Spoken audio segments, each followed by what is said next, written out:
Hey, good morning, everyone. Thank you for joining today's compensatory class. And our class is now being recorded. In a minute, I'll be sharing my screen, and I think we should be ready to go. Okay, yeah, I think you should be able to see my screen now. Good to start. Okay, so last time we had completed the topic of routing and network layer control plane functions. And the only topic that remains in our first module on fundamentals of networking is the topic of transport layer functions. Primarily, we need to cover a few of the TCP and UDP concepts in order to be completely done with our basic fundamentals of networking that we will need for cloud data networking. So we should be hopefully be able to start and complete this topic on TCP UDP concepts today, so that tomorrow we can actually start with the next module, which is on enabling technology, the SDN and NFV. Okay, so very quickly, what is the transport layer? So recollect, we had said that in the TCP IP protocol stack, the layer immediately below the application layer is the transport layer. And the transport layer itself sits on top of the network layer, which is the IP layer. And this is what we were covering in the last class. So the function of the transport layer is actually to create a logical communication channel between the application processes running on two different endpoints. So in client-server communication, when the client sitting on one endpoint tries to communicate with the server sitting on a destination endpoint, then this communication path, which opens end-to-end between the client application process and the server application process, is a logical communication channel. And this logical communication channel, managing it and opening it and providing the required services to keep it functional, is the service of the transport layer. Okay, so this is what diagrammatically how I would show this logical end-to-end transport channel. It's a channel opened between the transport layer entity sitting on the two endpoints. On one side, you see a mobile phone, on the other side, a server in the enterprise network. And let's say I'm trying to access from my mobile phone some service in my enterprise networks. And this end-to-end transport communication channel is a logical channel that gets opened up between the two end machines. And on top of this end-to-end logical transport channel, the application layer messages will flow. Okay, so this is a logical channel that we are talking about opening. Now, in reality, what the transport protocols are doing when they receive the data from the application layer and transmit it over this logical end-to-end transport is at the sending side. Okay, Priyank's question, this will happen within a single AS as well, right? Or only across AS? Everywhere, irrespective of AS, Priyank. So the concept of AS doesn't make any difference to the transport layer function. Within and across autonomous system, it's the same thing.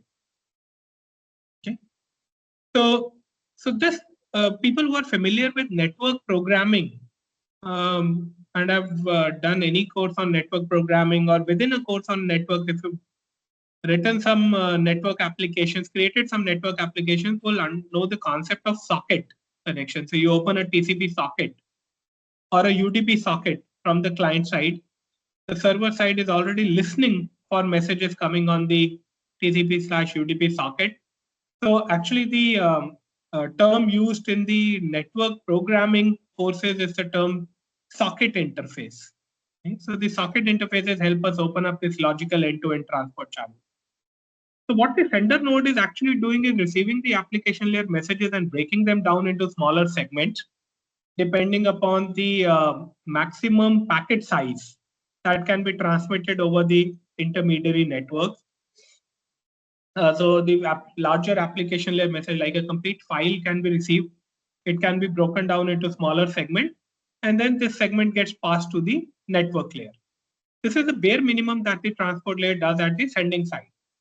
On the receiving side, the bare minimum function that the transport layer protocol does is the reverse of it. It will receive segments of packets coming from the underlying network layer. It will reassemble these segments into a complete application layer message and then pass that application pass that back to the application. So if I have to say the minimum functions that any transport layer is supposed to do is one, this is what we call as segmentation and reassembly. Okay.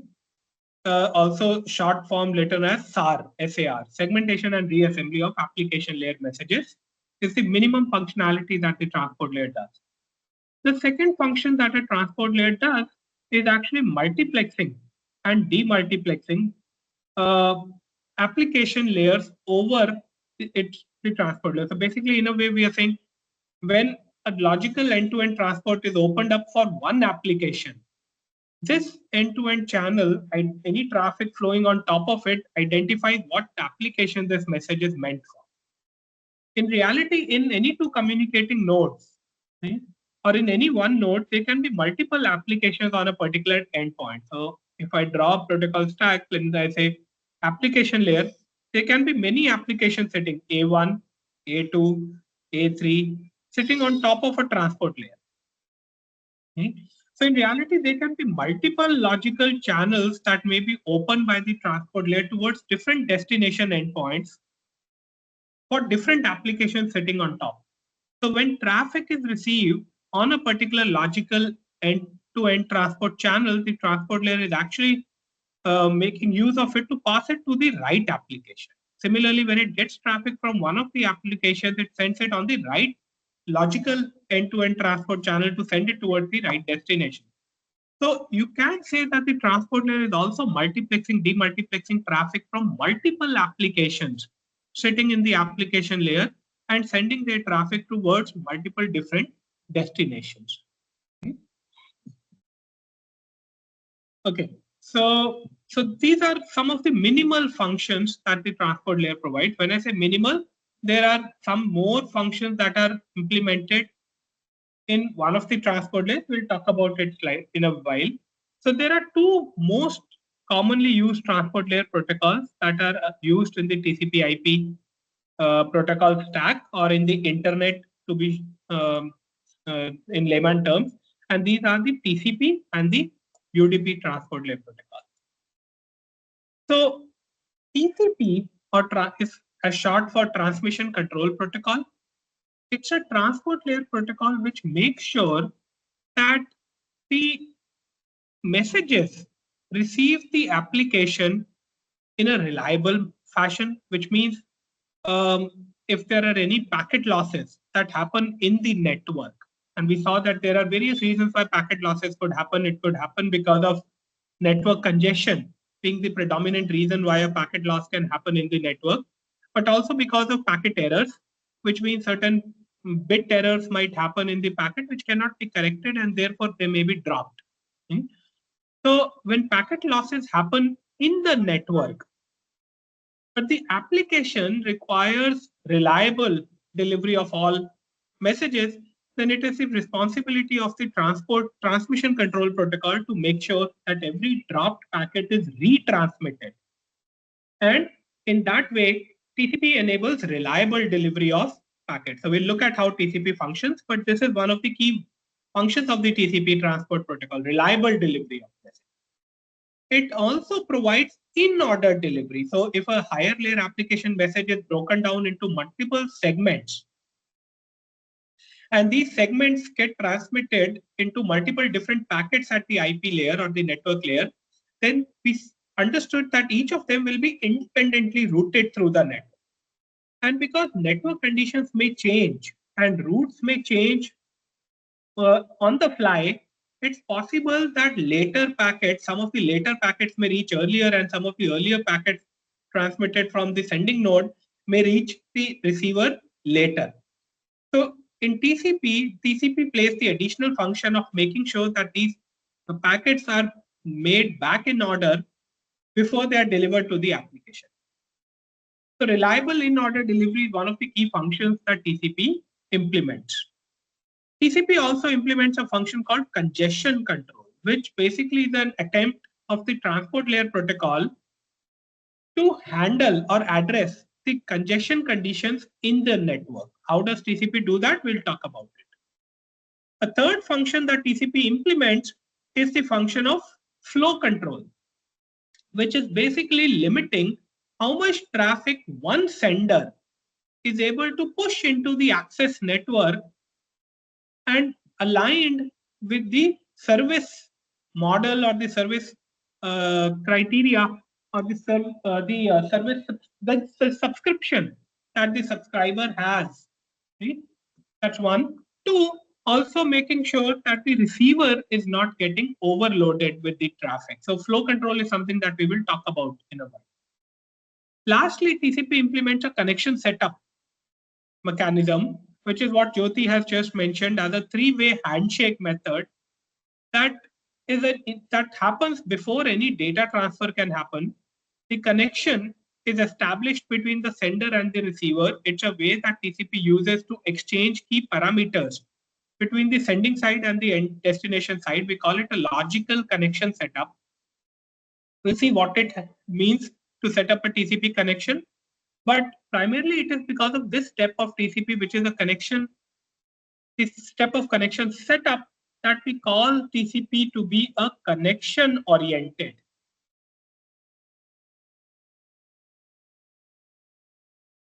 Transport layer protocol. Okay. So connection oriented because one, it sets up a connection between the sender and the receiver. It's a logical connection, but it's explicitly set up via a three-way handshake of control plane messages. And that exchanges some key parameters or attributes between the sending and the receiving side, establishing the connection. The functions of flow control, congestion control, in order delivery of packets reliably over this connection further make TCP a connection oriented protocol because it is light, close to actually having a circuit switched communication method where a circuit is established and reliable in order delivery of traffic happens over the circuit. So while we are dealing with a packet switched network, TCP creates this logical connection and makes sure that packets are delivered reliably over this connection and in order delivery. And that is some of the reasons why we call it a connection oriented transport. UDP, on the other hand, is a more simple, we call it a no frills extension of the network layer protocol. So when we saw the network layer protocol, it was a best effort protocol. Best effort meaning if I'm able to route the traffic to the destination, then fair enough. If not, then that packet may get lost in the network. So it's a best effort delivery that the network layer does. Now UDP is also a no-frills extension of the best effort network layer or the IP layer. It doesn't provide any reliable delivery of packets. The delivery can be unordered. So if there are lost fragments of the application layer message, the responsibility is on the application to handle them. Unlike in the case of TCP, where TCP will address lost packets, if you're using UDP as the transport layer protocol, the application has the responsibility of handling lost packets. Now, when I say the application has to handle lost packets, it doesn't necessarily mean that the application has to retransmit the packet. There are applications where retransmission of lost packets makes no sense. Right? And these are often real-time applications. Right? So think of a WhatsApp call happening over an IP network. So the application is WhatsApp. The data corresponds to a WhatsApp call, which is a voice over IP call. The underlying network layer is a best effort IP net. Now, if I'm speaking, even the current class that we are having, okay, it's an example of a real-time communication. What I speak, that voice samples are getting packetized into IP packets and sent towards you. Now, if certain packets get lost, then there is no point in retransmitting them by the application layer, because in natural language communication, right, delayed reception of speech samples make no sense. So in a real-time communication, in some packets are lost, often applications will try to adjust them by various other means. So for a user, the effect of these lost packets will be intermittent interruption in that real-time communication. So if it's a voice call or a WhatsApp call, you'll have some intermittent disturbance in the communication. But because natural language is an interpreted language, and even in the loss of a few words, you can able to make out what is being said. A retransmission is not done. So in other words, I'm saying that it's not that UDP doesn't provide unreliable delivery, doesn't provide reliable delivery. It's often the need of the application that retransmission doesn't even make sense for lost packets. And therefore, the application prefers to use UDP, a no-frills, simple extension of the IP protocol, rather than going for a more complicated TCP protocol, which has its own overheads. Right? Overheads of connection setup, overheads of flow control, overheads due to reliable in-order delivery. So because the application doesn't require that, UDP is the preferred choice for such applications. Right? But even then, the bare minimum function that we talked of, which is of segmentation and reassembly of application layer messages, and multiplexing, demultiplexing multiple higher layer applications onto the transport layer is still a function that UDP provides, just that it doesn't have any of these other functions, these 4 additional functions that TCP provides. UDP doesn't have these functions. Okay, so that is why we call it a no-frills extension of the best effort IP protocol. Okay, now some services which neither TCP nor UDP guarantee, right, are delay guarantees or bandwidth guarantees. Right? Yes, Jyoti, as you rightly said, streaming live videos is also an example of UDP. Okay, but streaming recorded content, streaming applications like Netflix and all, I build them over TCP because of the buffering that I'm able to do. Okay? But if it's a real-time video communication, okay, then a real-time video communication is preferred to be over UDP because certain interruptions in video doesn't need to be retransmitted again. They're just lost and it's gone, it's past. Okay? There's no point delaying it and resending it. But buffering applications, like video on demand, they can still function over TCP because they require reliable delivery of all information. So yes, Jyoti, real-time streaming video applications, voice calls, video conferencing prefers to use UDP, whereas protocols which require reliability, like file transfer, downloading of video on content, and seeing that, which has its own buffering, prefer to use TCP. Okay, Teams will use UDP because Teams is more of a real-time communication. Whatever slide content. So somebody just said not seeing the slides. Yuvraj said it. I'm unable to see slides. Is anyone else facing similar issue? So had it been TCP, any lost packets that Yuvraj did not get would have gotten retransmitted, but that wouldn't have made sense because by that time I might have been on the following slide, next slide. Correct? So in real-time communication, it doesn't make sense to retransmit. Okay? So in such cases, video conferencing, voice calls over an IP network, UDP is the preferred protocol. It's a no-frills, simple protocol, only doing segmentation and reassembly of application layer. Okay, but important thing that I said on this slide is the last part. Whether it's TCP or UDP, neither transport layer protocol can provide any guarantees on the delay that an application layer packet will take through the network, nor can it guarantee any bandwidth that an application will be able to receive over the network. Does this make sense to everybody? Okay. Or does anybody feel that the transport layer should be able to guarantee any delays over the network or guarantee any bandwidth? I hope everybody understands based on our discussion so far, our understanding of how network layer behave. We know delay is a property of the network. We looked at the 4 components of a network. It depends upon the dynamic conditions in the network. So a transport layer protocol cannot guarantee an application any delay for its packets through the network. That's a property of the network itself.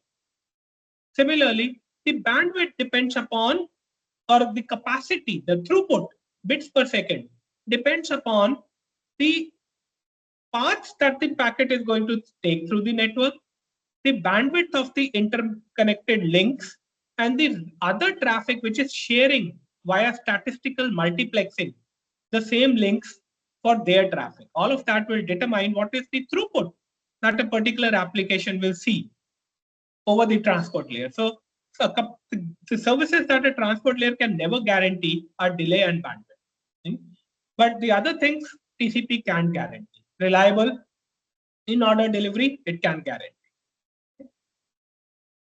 So we'll start with the simpler protocol, which is UDP, which, as we said, is a no frills, bare bones transport layer protocol for the internet. Because it's a no frills transport layer protocol, it's also a best effort service like IP is. So when UDP is being used for sending segments of application layer message, then some segments of the application layer message may be lost in the network. It's also possible that because different segments go via different packets, and these packets may take different route towards the destination, these segments may eventually be delivered to the application layer out of order. Okay? So all this is possible if you're using UDP. In which case, an application like MS Teams, which may be using UDP, has the responsibility of reordering packets at the application layer before making use of it. Okay, so all this responsibility falls onto the application layer because UDP would not do. And because of this reason, TCP, while it's called a connection-oriented protocol, UDP is called a connection-less protocol. Okay, so UDP is called a connection-less protocol because it doesn't ensure reliability of transmission. It doesn't ensure in-order delivery, which is characteristic of a connection, characteristic of a circuit. If I say I've set up a connection with the other party, whatever I say or speak or send will get transmitted through that connection, and that connection will ensure in-order reliable delivery. But because UDP doesn't do that, we also sometimes call it a connection-less protocol because there's no handshaking happening between the UDP sender and the receiver. No connection is explicitly getting established. And every UDP segment that is being sent by the transport layer protocol is handled independently of the other. They're not even bucketized into a single end-to-end logical connection. So it's a connection-less protocol. Okay, so I think this question I already answered. Why is there a UDP at all when there is no connection establishment? The reason why UDP is there is because it is simple.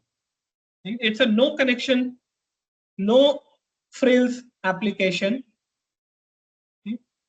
transport layer protocol. It can help application layers to blast away as much of traffic as they want, as they desire. Because there's no congestion control function also, unlike TCP. TCP will limit what you can send into the network. No frills means no additional functions. It's a general English phrase that we use to say no fancy things. Okay? Bare minimum, bare bones. So an application that uses UDP is not restricted in terms of the traffic that it can send to the transport layer. Unlike in TCP, where TCP will implement what we call as flow control or congestion control, all of which limits the amount of traffic that an application can send into the network. And the reason it does that is because TCP tries to manage the traffic sent by the application in a manner so that the traffic doesn't get lost. The packets don't get lost. If there's congestion in the network, it tries to implement congestion control methods to limit the traffic getting pushed into the network. If the receiver is not able to receive the traffic at a rate at which the sender is sending, it will eventually lead to packet losses at the receiver. To avoid that, TCP implements flow control. So TCP makes a lot of effort in making sure that packet losses are minimized. whereas UDP makes no such attempt. And therefore, UDP allows an application to just blast away traffic as much as it wants, as much as it desires, right? Even in the face of network congestion. Okay, so UDP is a very, very simple protocol, but often used for real-time application. Okay, okay, Ajit, your question I'm definitely not answering. Okay, if TCP is connection oriented, why can't it guarantee delay? Because it's connection oriented, but not the underlying network is not a circuit switch network. The underlying network is a packet switch network. I said it's a logical connection that gets established, but it's still over a packet switched connection. So I'll rather than answering that question, I'll say go back to previous classes and understand what is the difference between a packet switched and circuit switched network, and why can't a packet switched network guarantee delays? We've covered this adequately. Okay? But simple answer to your question is WhatsApp call is a circuit like it's like circuit switching. It's a connection oriented call between two parties, but it goes over a packet switched network IP. WhatsApp call doesn't give you a guarantee on delay. Right? Sometimes there's delay in voice communication over WhatsApp call. Okay, so a packet switched underlying network cannot provide any delay guarantees, and therefore TCP, which sits on top of a packet switch network, cannot do anything. It can't do magic to guarantee delay when the underlying network itself cannot. Okay? So TCP is connection oriented, but it is not circuit switching. It sets up a connection, but this is a logical connection. It's a socket connection that's getting established. Okay, thank you, Jyoti, in the meanwhile for answering questions around round trip time. We'll anyway come back to it. We'll come to it when we talk about TCP also. But thank you for handling that question right now. Okay, so this is what UDP is, a very simple protocol. Let's look at who uses UDP. We are just talking about this. A lot of real-time streaming multimedia applications will use UDP. Why? Because real-time video applications are loss tolerant. The video stopped for a while and then the video started again. It's fine. In a video call, I'm used to it. So loss tolerant. It's also rate sensitive many times, because if the traffic is coming at a lower rate, multimedia applications are built to handle that. If the throughput that can be achieved is less, I see a more blurry video. But if it's a high throughput connection that I have or throughput that I can achieve, then I see a more clear video. So multimedia applications are already designed or built to be loss tolerant and rate sensitive. And therefore, UDP is a better protocol to use for them. Okay. Okay. So Tushar's question about are there security? Tushar's question: are there security concerns if no handshake between sender and receiver? No, the handshake doesn't guarantee any security, Tushar. Okay. The handshake happening between the sender and the receiver doesn't mean that the traffic is secured or that nobody can listen to it. And the handshake doesn't happen doesn't mean that the traffic goes to some unknown destination. Traffic forwarding is still happening based on destination address. Traffic routing is still happening based on destination address. So it is still reaching the same receiver. Okay. Connection oriented means certain different things, which once I go through TCP, you'll better understand. Okay. So security is not a part of TCP. Okay. DNS applications, which are more query response. I query the DNS server, giving it the fully qualified domain name, asking for the IP address. The response from the DNS server comes in over UDP. If I don't get the response, no hell is going to break loose. Why? Because I'll resend the request. I did not get a response to my query. Can you respond? And the next time the response can come back and I can function it. So applications like DNS, which do not rely on guaranteed responses, can function very much well over UDP. SNMP protocol works over UDP. A network manager, a network administrator sends a response to a network entity If an acknowledgement from the application comes in, I know the request has been successfully received. If it doesn't come in, I send the request again. That's how SNMP protocol works. So it can very well function over UDP. So a lot of applications which are loss tolerant but rate sensitive and in the sense that retransmission doesn't help them because they are real time in nature and they can actually adapt to the rate of traffic flow, like multimedia applications, video, primarily blurry video versus clear video.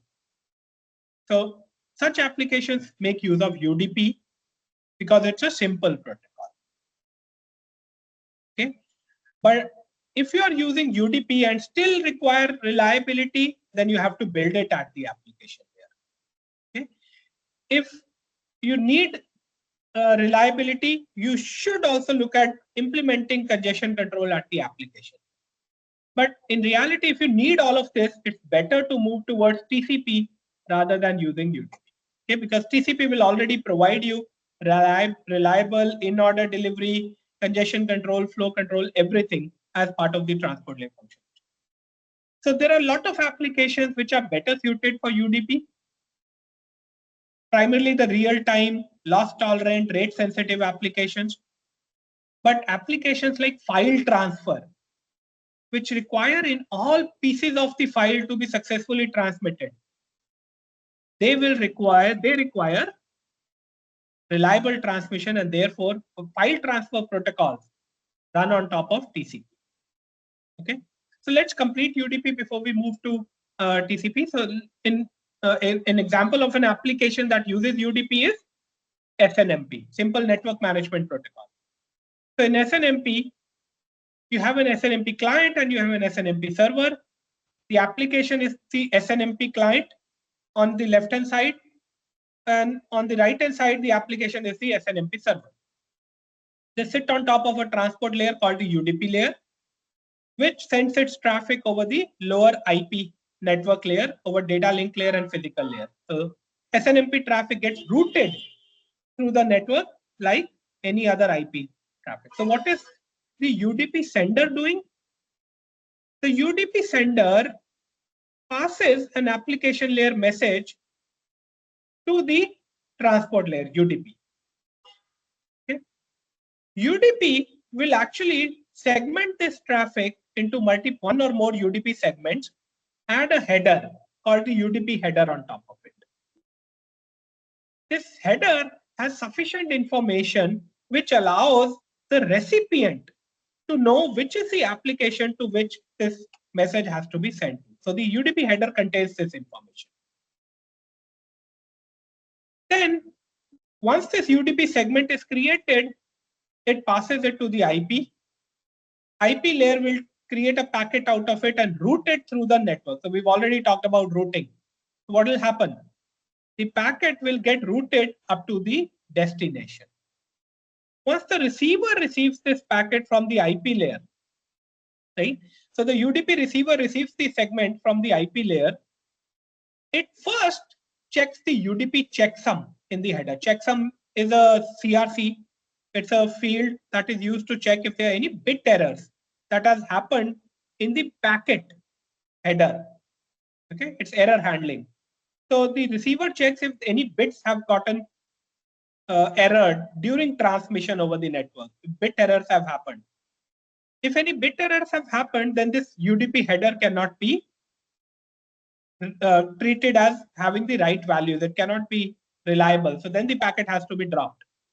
But if the UDP checksum passes, which means there are no bit errors, then it looks at the, it extracts the application layer message from the segment, looks at the UDP header, based on the UDP header field, determines what is the application to which this application layer message has to be delivered. That's the function of demultiplexing. So looking at the UDP header fields, demultiplexes and sends this message to the right application via the socket interface.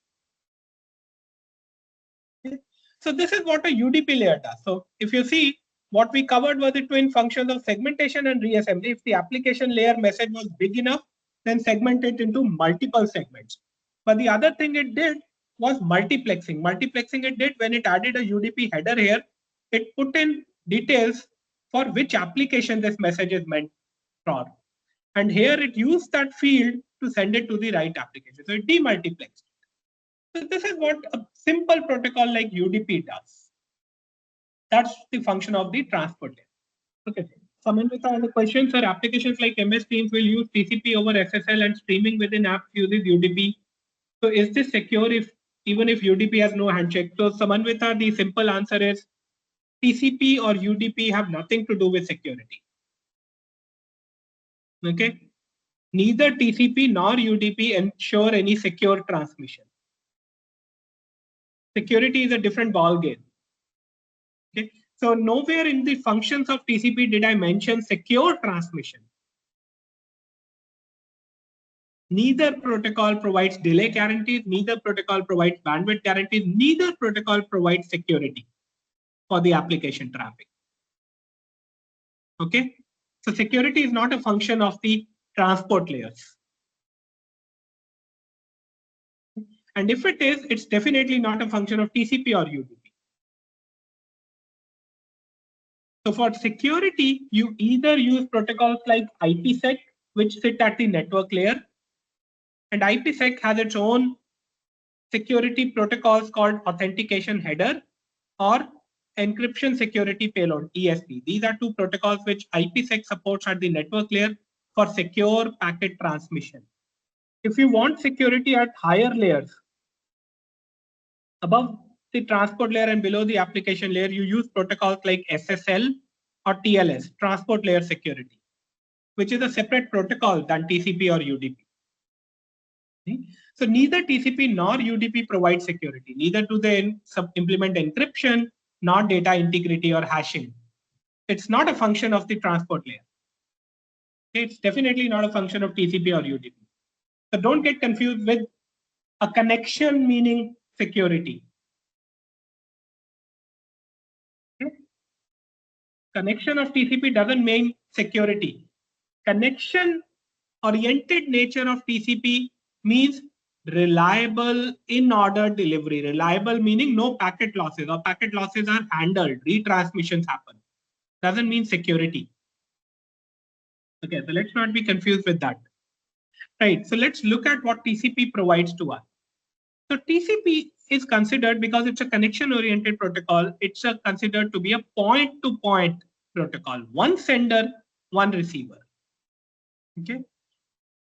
It's a reliable in order byte stream protocol. Byte stream meaning, unlike UDP, which deals with messages and message boundaries, TCP treats traffic coming from the application as if it was a stream of bytes, byte stream. Okay?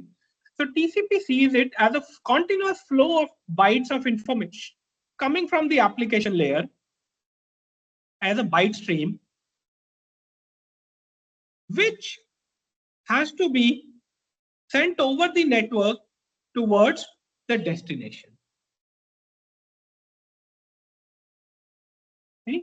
So we call TCP protocol as a reliable in order byte stream protocol, because what it is receiving from the application is not messages.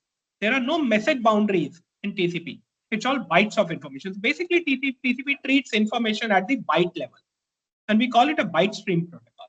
Okay, let me just read what Tushar has written on the chat. So it says Google has developed a quick protocol, which is quick UDP internet connections, a modern transport protocol that runs on top of UDP. And it combines the speed of UDP with reliability features of TCP, but in a more efficient way for services like Google Maps. So protocols can be modified the way we want as well, or is it the application layer modification? The quick, Tushar, is more like an application layer protocol. Okay. If you want to call it a transport layer protocol, it's definitely not a standard communication protocol. It can only be used in Google systems. Okay? So I cannot use quick to talk to a system, to let's say my laptop which doesn't support the quick protocol. Okay? So it has to be either in the application layer and then a part of the application, or if it is not a part of the application, then it has to be standardized. If it's not standardized, think of your laptop. If your Windows version that runs on your laptop doesn't support Quick, it supports the standard TCP and UDP, then Google Maps cannot use Quick to run on your laptop. So it cannot be seen as a standard protocol at the transport layer. It's rather a proprietary extension built at the application. Okay. So when I said if you want to use UDP, not TCP, but want to have some functions, which is what I was writing, this slide said. Let me take you back a few slides. Yeah, this slide. If reliable transfer is needed over UDP, if quick transfer is needed, but you don't want to use TCP, then all of this has to be done at the application layer. And that's what quick is all about.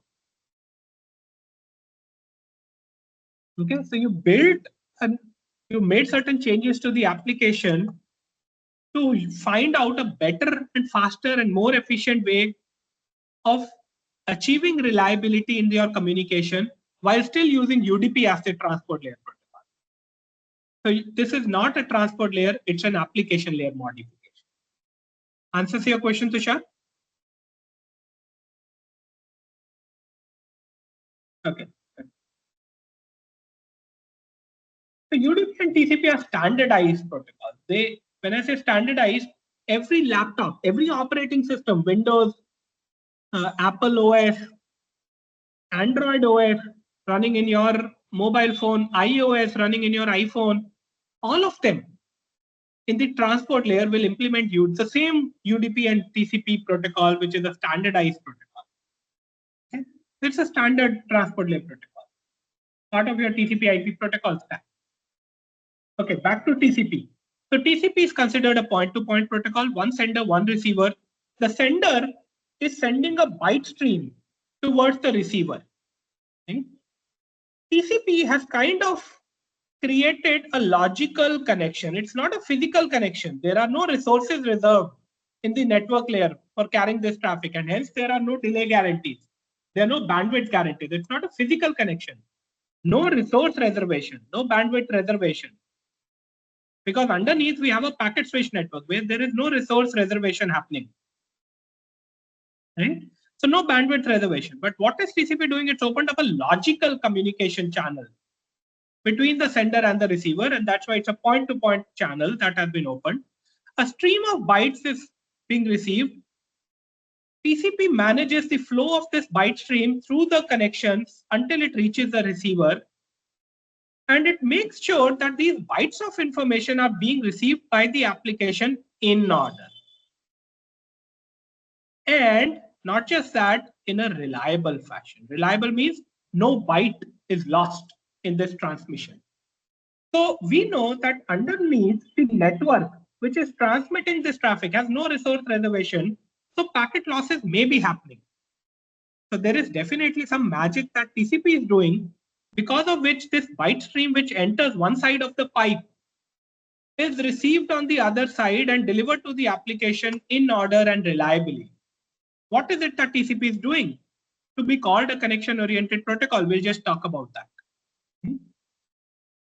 Okay, this connection that it opens up, this pipe that I drew, it's a full duplex pipe, meaning data can flow both ways. It is not as if there is one sender and one receiver. Full duplex means that either of them can be a sender or a receiver. So when I send, the other party is the receiver. When the other party sends back some data, I become the receiver. So there is bidirectional data flow that is happening in the same TCP connection. And hence this TCP connection is called a full duplex data connection. Okay.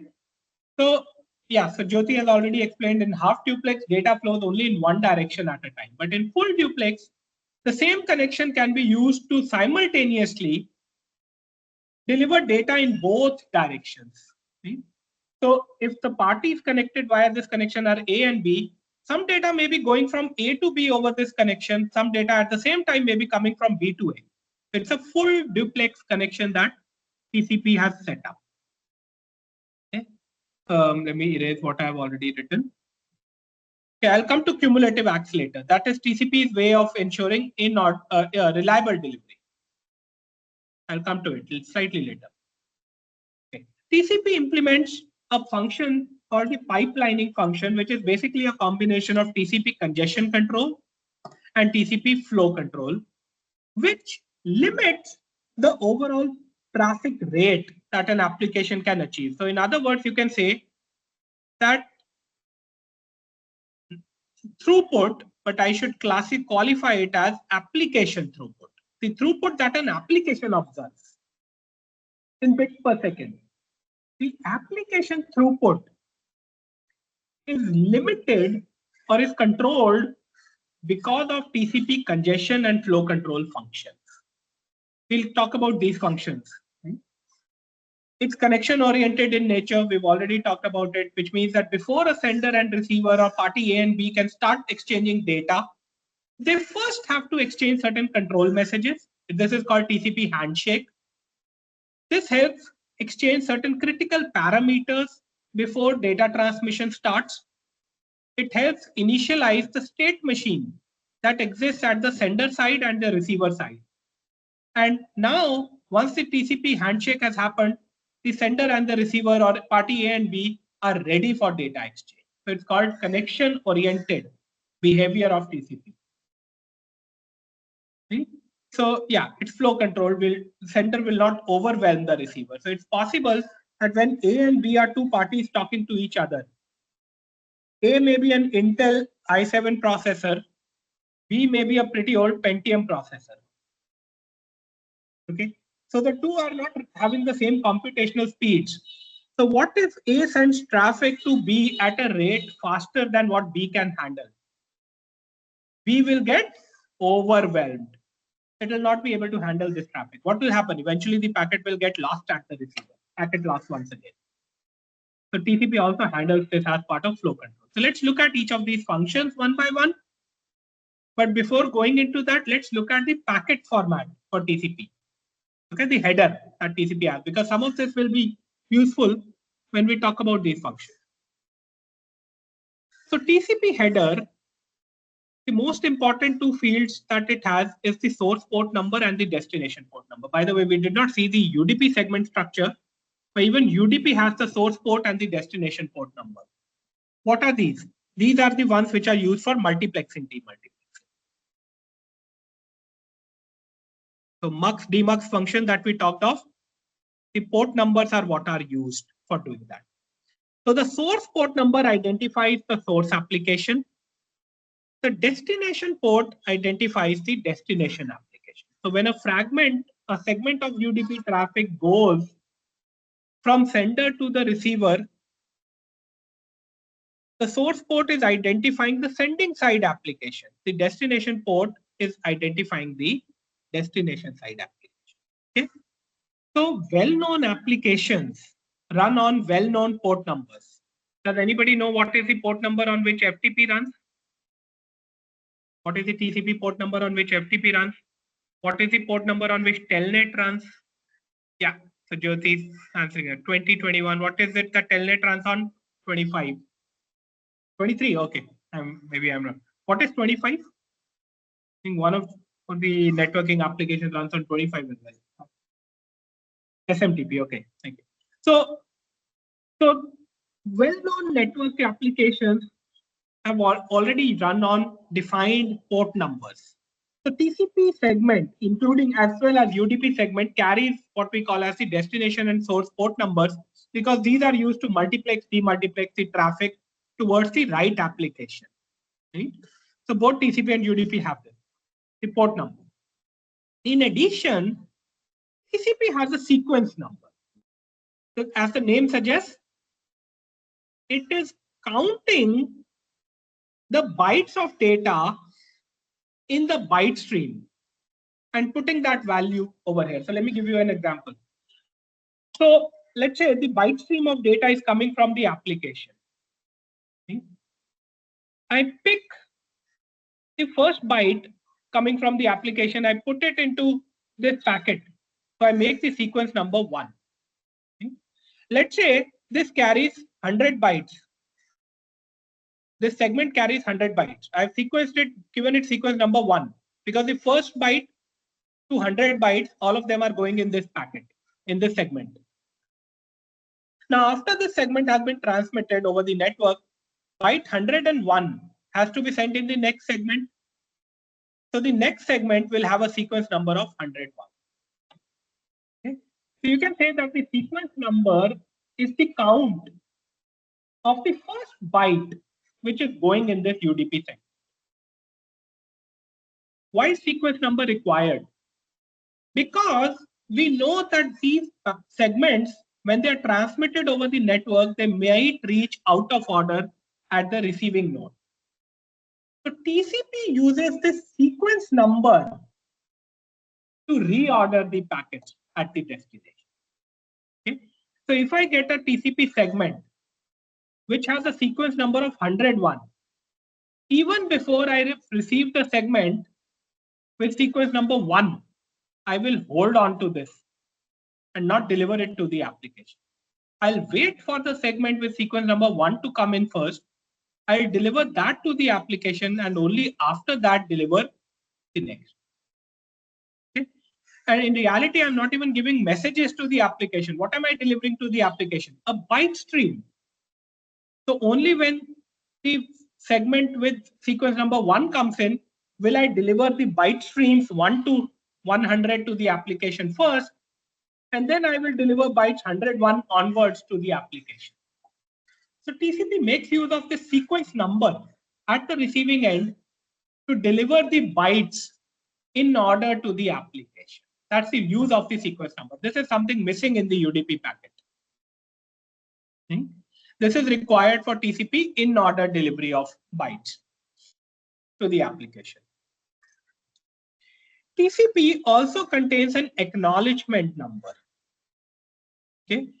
Acknowledgement is the way that is used by a receiver to acknowledge to a sender that I have received bytes up to this count. Okay. So since we said it's a full duplex communication, every sender is also a receiver. Let's say this guy is node A. Every sender is also a receiver. Node B, when A is sender, node B is receiver. But when B is the sender, node A is a receiver. So A might have sent bytes 1 to 100 to B. So in this segment that A is sending to B, sequence number will be 1, indicating that the first byte is captured in this segment, and in reality there are 1 to 100 bytes going in the data part of this UDP segment. Now, if before the A sends 100 bytes, prior to that, B might have sent some bytes to A. It's a full duplex communication. So let's say bytes 50 to 200 might have come from B to A sometime in the past.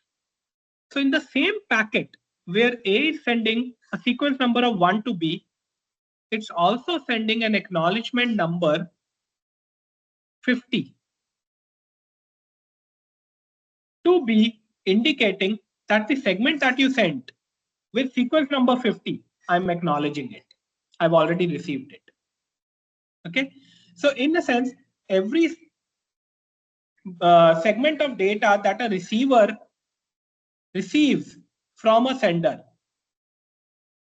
it acknowledges it. So every data communication in either direction is acknowledged. Now, this acknowledgement might itself also be carrying certain data, as we see in this segment. It's also having a sequence number. It's carrying certain data, but it's also acknowledging what it has received in the past from the other party. Okay? So every reception is acknowledged by the other party with an acknowledgement number, and this acknowledgement number is the same as the received sequence number in the last segment. So this ensures what? Reliability. If I don't get an acknowledgement from a receiver, I have sent a packet as a sender, a segment as a sender, I don't receive an acknowledgement, I know that the packet is lost.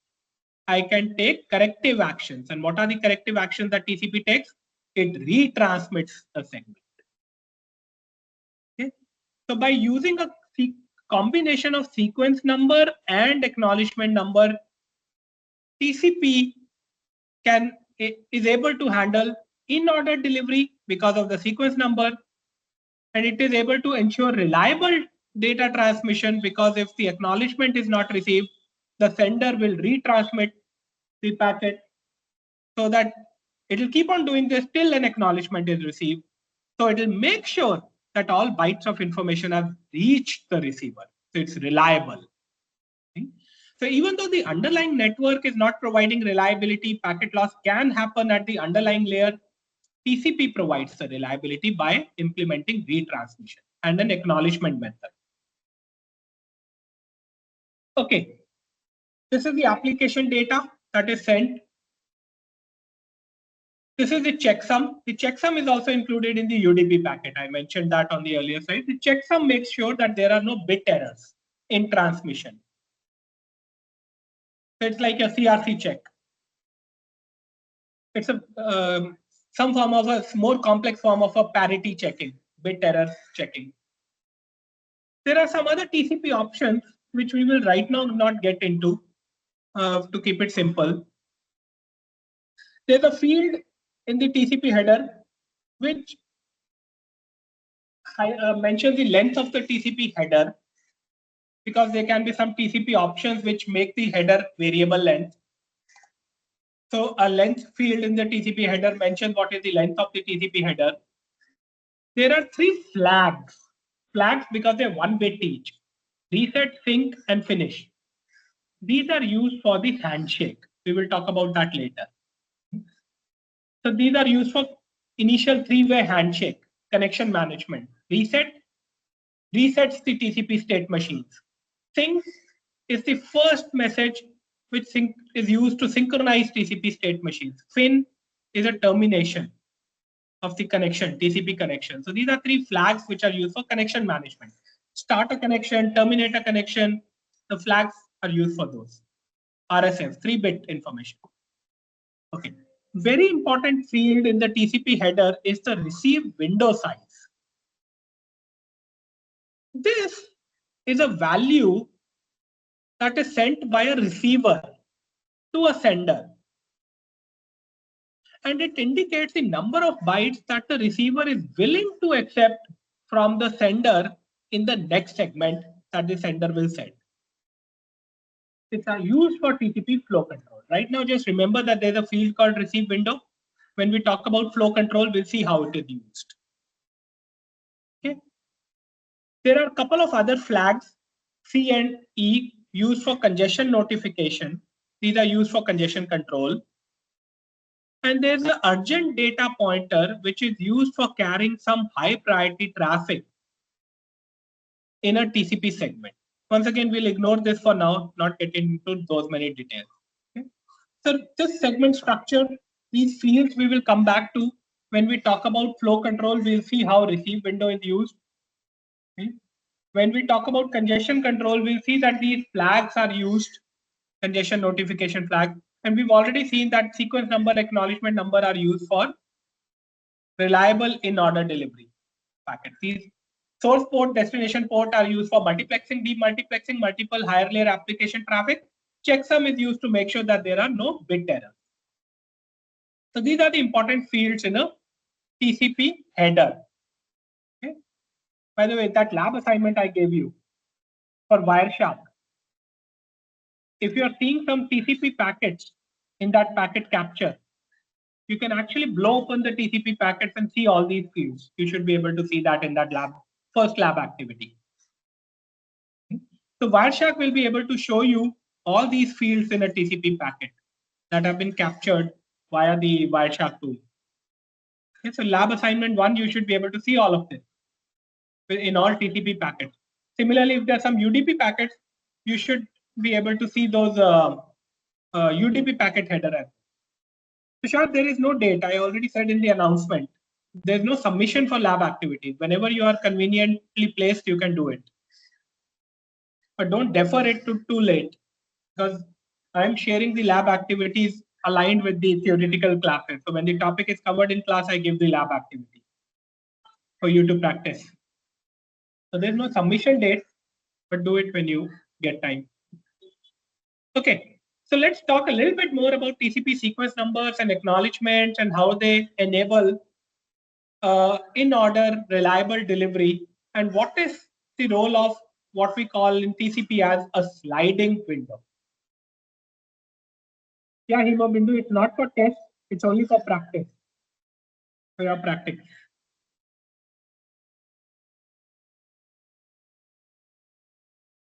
Yes, Jyoti, I'll just come to the cumulative acting in a while.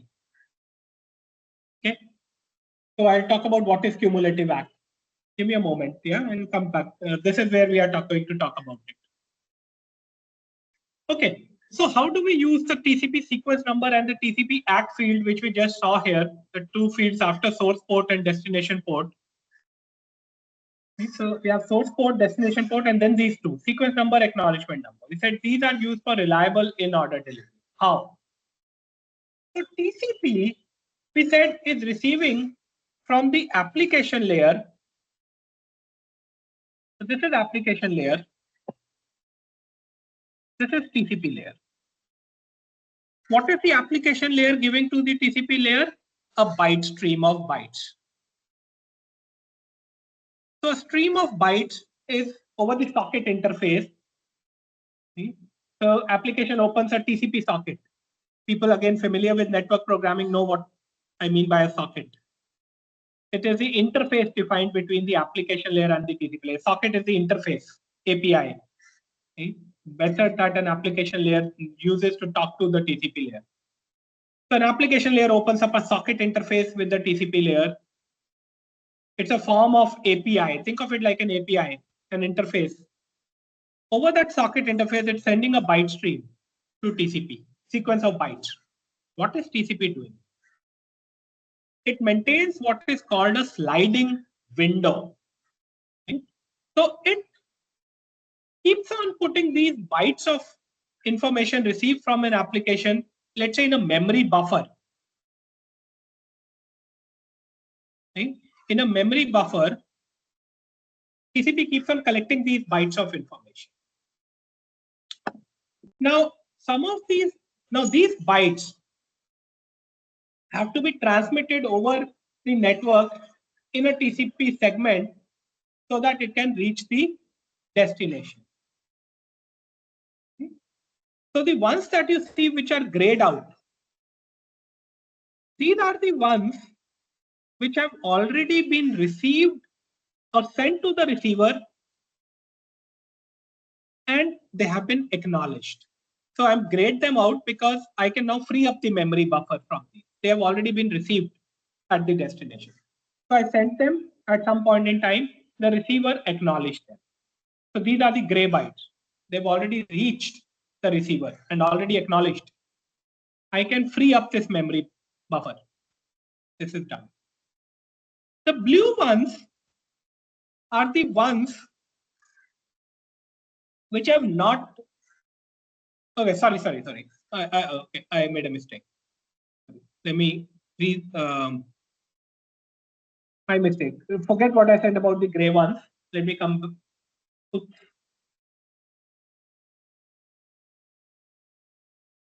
Yeah, forget what I said about the gray one. Actually, it's this way, left to right. Okay. So the green ones are those that I have sent towards the receiver and they have already been acknowledged by the receiver. Okay. So these green, I sent them at some point in time as data in a TCP segment. The receiver acknowledged them. I have received the acknowledgement at the sending node. This is the receiver.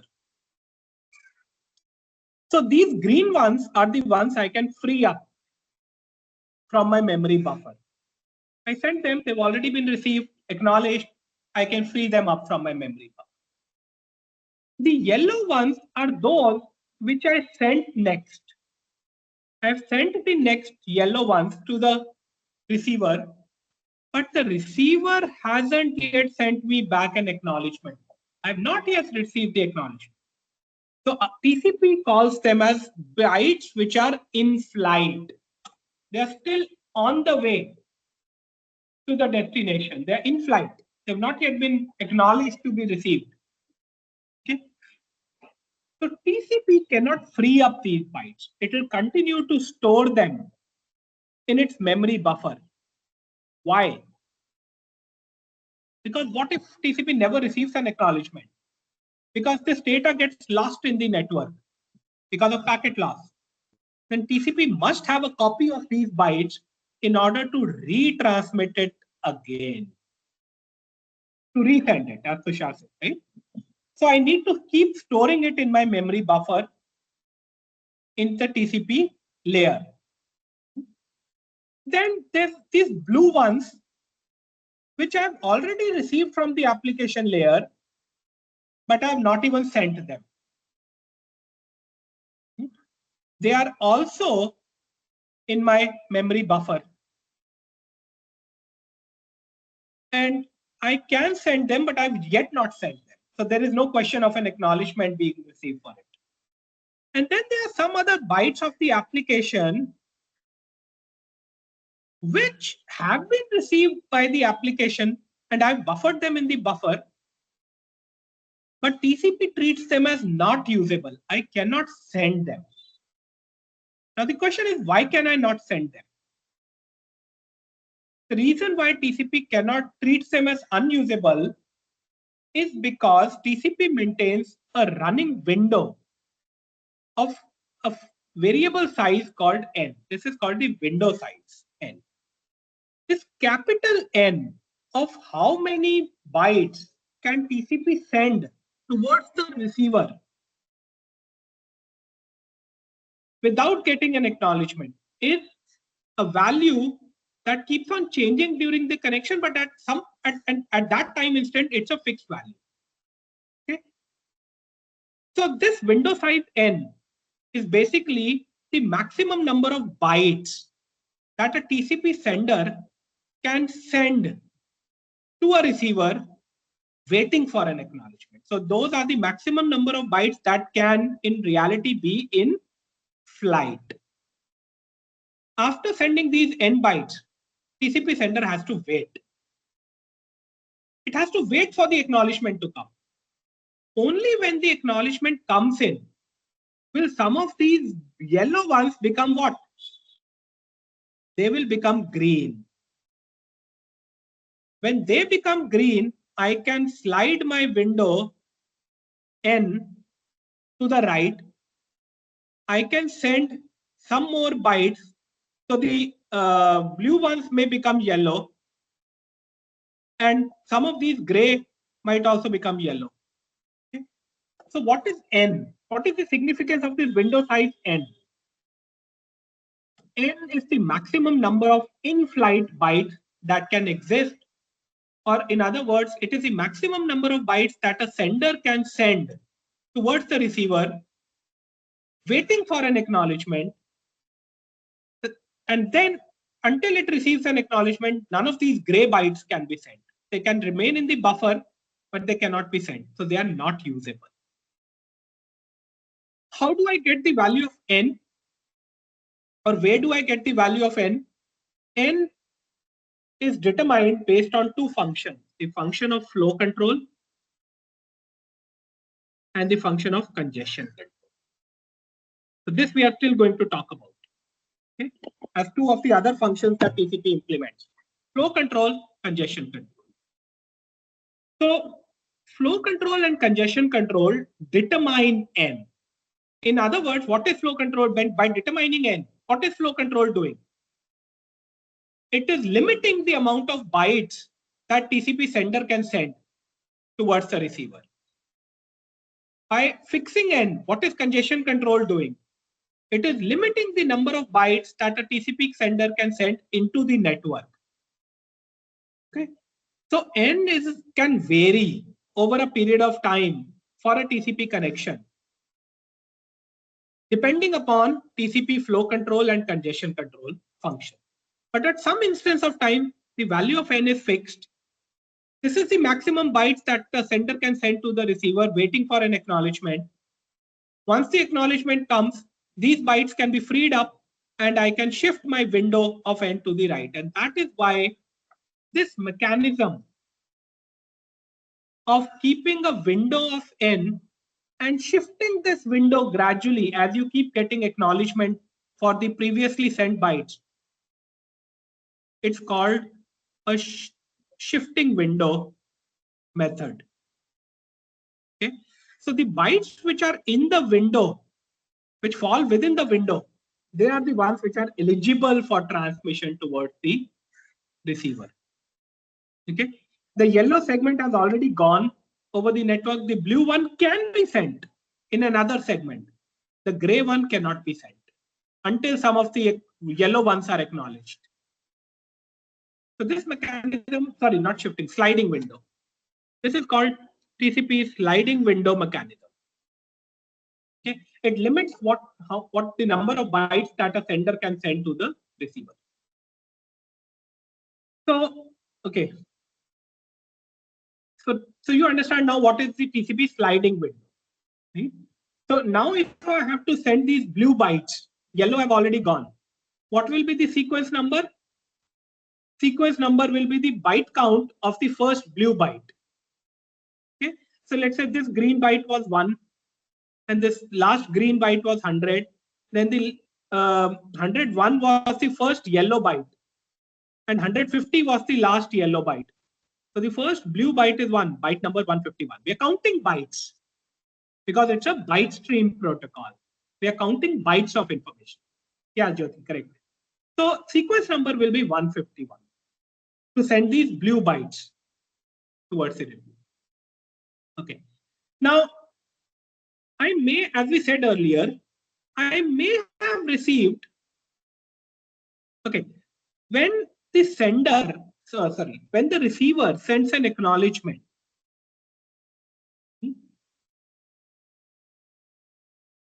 okay, I think on the previous slide I made a mistake. I'll correct it here. What is the acknowledgement number? It is not the same as the sequence number. Sorry about that. I said it on the previous slide. That was a mistake. So when the receiver acknowledges receipt of certain bytes, let's say these yellow ones have reached successfully the receiver. So bits 101 to 150, sorry, bytes 101 to 150 have reached the receiver. The receiver will acknowledge the receipt of these bytes by sending an acknowledgement and turning the acknowledgement flag on. Okay, when I turn the acknowledgement flag on, it means the TCP segment does not only contain data, but it also contains an acknowledgement, and the acknowledgement number is a valid value. Okay, so I turn the flag A on, I make it 1, A is equal to 1. So when the flag A is made 1, it means the acknowledgement number has a valid value, right? And this value is actually the receiver puts the value of the byte sequence, which is the next byte that it is expecting from the sender. So if the sender sent these yellow bytes to the receiver, these were bytes 101 to 150. The receiver received it. This is the receiver. The acknowledgement number that the receiver sends is 151. Okay, that's the acknowledgement number, not 101 as I said on the previous slide. That was a mistake.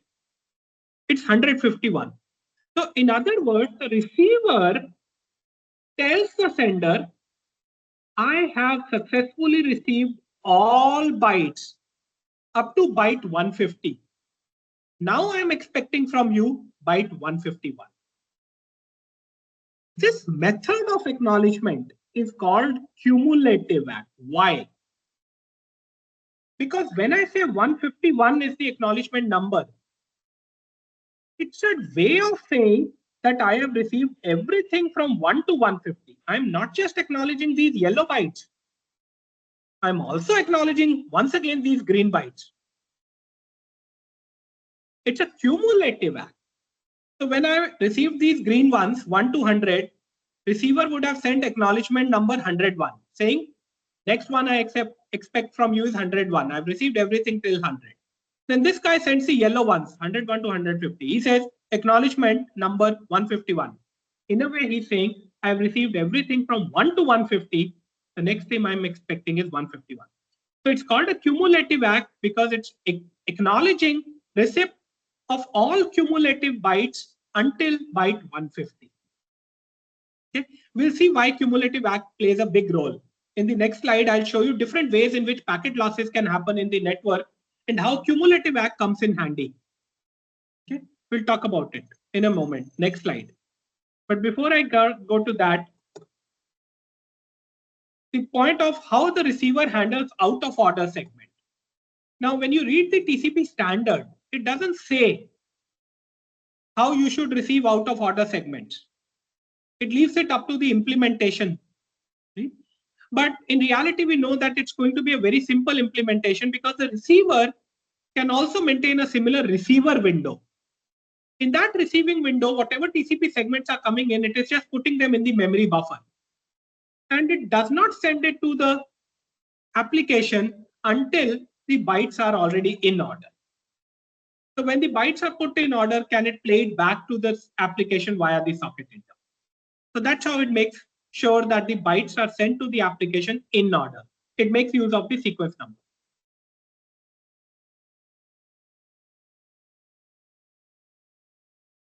No, Jyoti. So it's not bundling. Cumulative act doesn't mean I have to wait for all segments to be received, bundle them, and then send them. It's not bundling. I receive one segment, I send an acknowledgement. But I acknowledge all bytes that have been received till date, till now, in that connection. That's what it means by cumulative act. Gautam, that is a very open-ended comment. Please summarize again. I cannot. It took me 15 minutes on this slide. I cannot summarize everything again. If there's something you haven't followed, let me know. I can repeat a part of it. I can't summarize everything. Okay, so let me know what you did not follow in this whole slide. So we talked about sliding window. We talked about the importance of sliding window, the size of the sliding window being determined by the combination of flow control and congestion control functions. But given a size of the window, we know how the sliding window operates. Acknowledgement number, okay. So let's take this example again of the green and the blue. Green is byte 1 to 100. Yellow is byte 101 to 150. So when the green segment was sent from sender containing bytes 1 to 100, receiver upon receiving it sent acknowledgement number 101, indicating 101 is the next byte that I'm expecting from you. I've received everything until byte 100. Then the sender, when it sent yellow, it doesn't mean yellow has to be sent after, right? Let's say n. Let me make it a little more tricky. Let's say n is equal to 200. Okay. So can the sender immediately send 101 to 150? Immediately before even waiting for the acknowledgement 101? Question to the class. Can the sender receive 101 to 150 when n equal to 100? N equal to 200, even before receiving acknowledgement for the green ones? Yes or no? Yes, that's right, Yuvraj. See? What did we say about n? It is the maximum number of bytes I can send as a sender towards the receiver without waiting for an acknowledgement. So if n is 200, the first segment I send 100 bytes because maybe that's the maximum I could pack, or maybe that is the maximum I had received from the application by then. I put it into a segment, I sent it. Now, next 50 bytes came to me from the application. So even without waiting for acknowledgement 101, I can send the yellow bytes 101 to 150. Okay, let me make this n equal to 150 only. N equal to 150. So I've sent the yellow also because I could. My sliding window n equal to 150 allowed me to send those ones. But blue ones I could not. So the blue ones had to wait. So 101 to 150 have also gone. But I receive an acknowledgement afterward. This is on the time axis. We are going down in time. So I receive acknowledgement 101. What does this tell the sender? that until now, I only know that bytes 1 to 100 have been received. From my side, I've also sent 101 to 150. Let's wait. At some point later, this receiver will send acknowledgement number 151. When this is received by the sender, it knows that 101 to 150 have all been received. Okay. What could the sender have done at this point? At receiving acknowledgement 101, it would have shifted the original window, which would have been something like this, to where it is now. So it can, at this point, send the blue bytes. So the cumulative ACK is just acknowledging the bytes already received until now at the receiver. Right? What will have been received by the receiver, it's just acknowledging that. Okay. Sender makes use of it to shift its window. Whatever's been acknowledged, I can delete it from my memory buffer, shift my window to the right. Maybe send more. Like in this case, we could send, as soon as I got acknowledgement 101, I could send the blue bytes. Okay. So this is how sequence number, acknowledgement number work. Now, let's take a few examples to understand this better.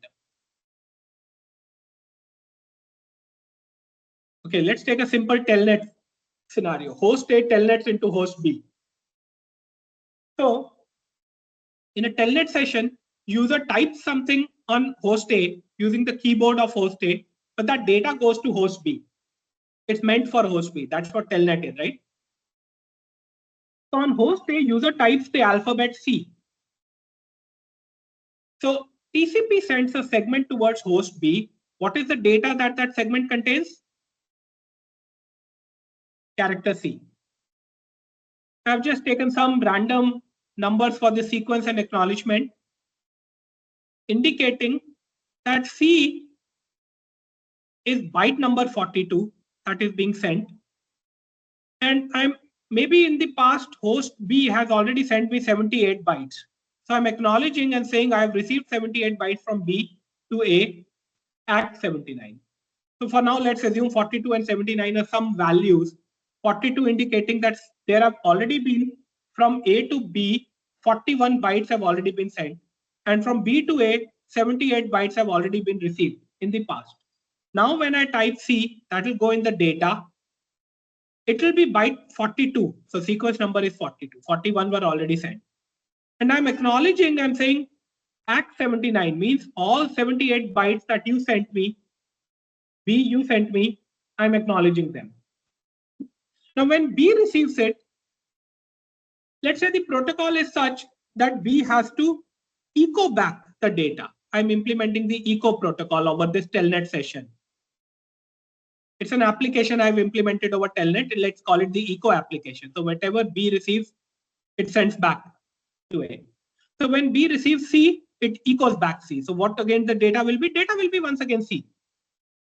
What will be the sequence number? 79. It will match the acknowledgement.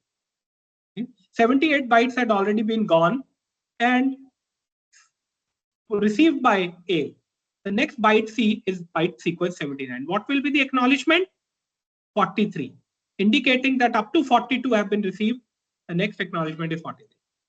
Now, A doesn't have any more data to send. So what will it do? It just sends an acknowledgement alone, no data. Okay. So it will once again say sequence number 43, but acknowledgement 80. I'm acknowledging everything I've received till 79. Data C was received. So this is how ACK and sequence numbers work in TCP. Okay. Before I come to timeout setting, let me take a few examples of retransmission. First, to make this fully understood. Okay, so let's see how. Sorry, Gautam, what is the last packet sent? Did not understand that question. What did you mean by that?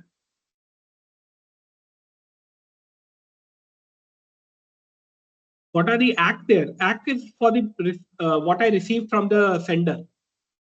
I'm acknowledging. It's a simple ACK. Okay, let's look at these diagrams. Maybe this will help you understand. It will firm up the understanding. So host A sends a byte, 8 bytes of data to host B. So it sends sequence number 72. Yeah, Priyank, let's look at these examples. This will help you understand. This it's the same sequence, not it'll help you understand. Let's look at these examples. It will help you understand how sequence number and acts are dealt. So in the first example that we have, host A has sent 8 bytes of data to host B. Sequence number was 92. What does this mean? This means that these are bytes 92 to 99. Correct? So host A is sending bytes 92 to 99 to host B. Sequence number will be 92. Data will consist of these 8 bytes of data, 92 to 99 bytes. Host B, what is the acknowledgement it will send? ACK equal to 100. Because it means I've received everything till 99 bytes. The next one I'm expecting from you is 100. Now, in this scenario, we are assuming the acknowledgement got lost. The data was successfully received by host B, but the acknowledgement got lost on the way back. Is there any way for host A to know that the data was received by B? No. Even if the acknowledgement is lost, for host A, it can never be sure. It assumes the data was lost. So it will wait for a timeout period for the ACK to come in. And if the ACK doesn't reach even in that timeout period, what will host A do? Retransmit. The same bytes 92 to 99 with the same sequence number 92. And this time hoping that the ACK 100 will come in. And when this ACK 100 comes in, what will happen to the sliding window? Shift right by how many byte positions? Shift right by how many bytes? 8, right, Jyoti? Right? So we shift right by Arup, sorry. So we shift right by 8 bytes. So this will happen to the sliding window, which means that if I have more bytes now received from the application, I can send them. Okay. So this is how TCP retransmission works. We'll come back to this timeout. How does this timeout get defined? How does TCP set a timeout? I'll take you back to those slides. But right now, assume there's a timeout waiting for that. Okay, let's take another example. My sliding window was